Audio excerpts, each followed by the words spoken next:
Hello everybody and welcome back to another video. First of all, I'd like to thank each one of you for showing so much support to my previous videos. It means a lot to me. In my previous videos, I explained the basics of actuarial science, how to get into it, what is the scope of actuarial science. In today's video, I'm going to be a little more specific about the exam structure of actuarial science. And in case you would like to see my previous video and would like to know the basics of actuarial science, you can see an eye icon on the top left corner of your screen. So you can click on that and check that out as well. I'm Lenima Falswal. Let's get into it.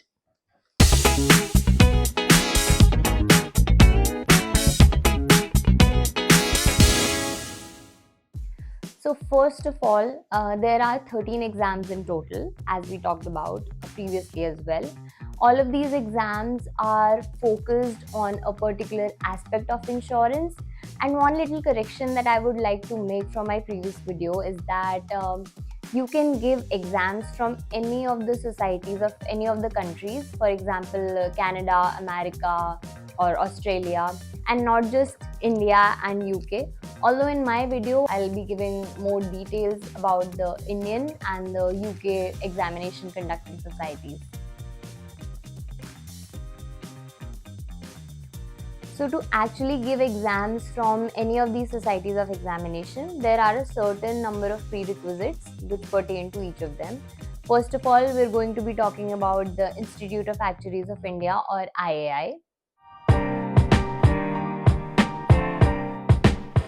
So the first and foremost prerequisite to get into IAI is that you should have passed your 11th and 12th.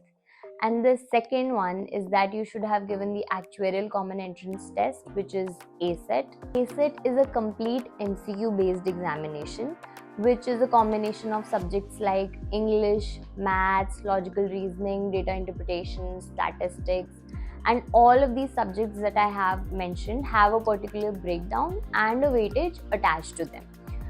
So everything pertaining to that is mentioned on their website.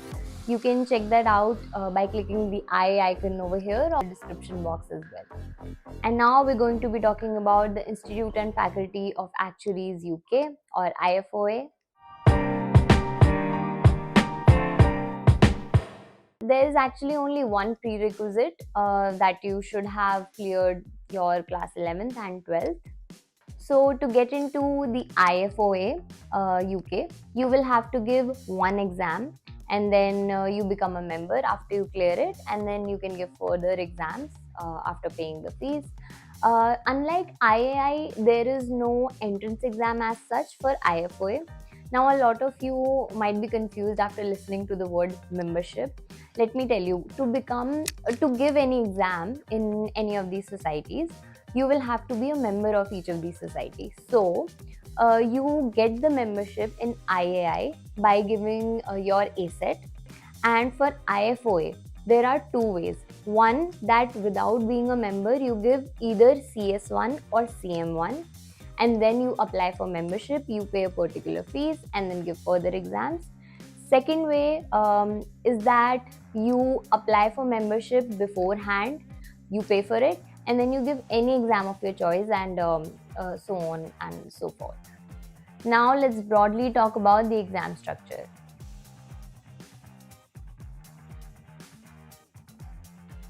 So as I mentioned earlier, there is no rigid order that you need to follow for any of these societies of examination that you're going to opt for. But all of these exams can be bifurcated into four broad categories. The first one is core principal exams, and you have to give all 7 of these exams. Then there is core practices. Again, you have to give all 3 exams which come under core practices. Then there is specialist principal exams.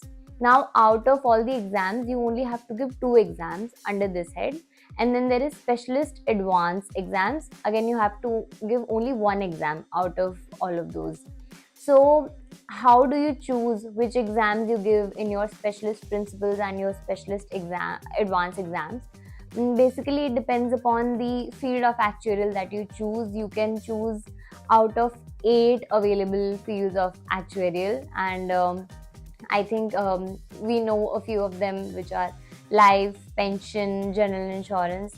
And apparently there is much more to it. There is investment, there's banking and finance, and so on and so forth.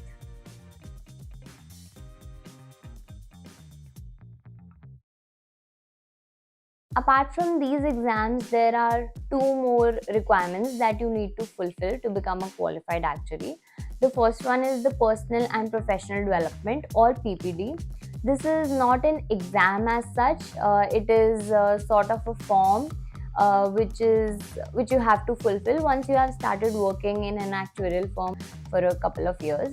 So this is basically indicative of the minimum number of hours that you have used throughout the year to uphold the actuarial standards. The second requirement is the professional skill stages test. So there are two of these tests. Again, these tests are not in the format as the other actuarial exams are in. Basically, for this one, you will be provided with a module which you don't have to necessarily complete in one sitting. You can have a couple of days or a couple of weeks to watch these modules, and then later on there's a test towards the end of these modules which you have to clear. So post these two professional skill stages tests, you get a certificate of completion. Both of these stages don't have to be cleared in one go. There is a certain time period for each of these. Phew, that was a lot of me speaking. I think I'll have to make another video explaining the bifurcation that I just mentioned. I'll also try to give details on what sets of exams that you need to give to become a specialist in actuarial fields like life insurance, pension, health and benefits, investment and finance, etc. And then also try to give as much detail as I can about the exam fee structure as well. So when I make these videos, I make sure that I answer questions that I had when I started my actuarial journey. Alright then, that was all for this video. In case you like this video, please do leave a like, and in case you're new here, please do make sure to subscribe to my channel and click on the bell icon to never miss an update from me. In case you have any suggestions at all, please make sure to leave them in the comment section down below, or reach out to me on my Instagram handle. See you in the next one. Bye. Take care.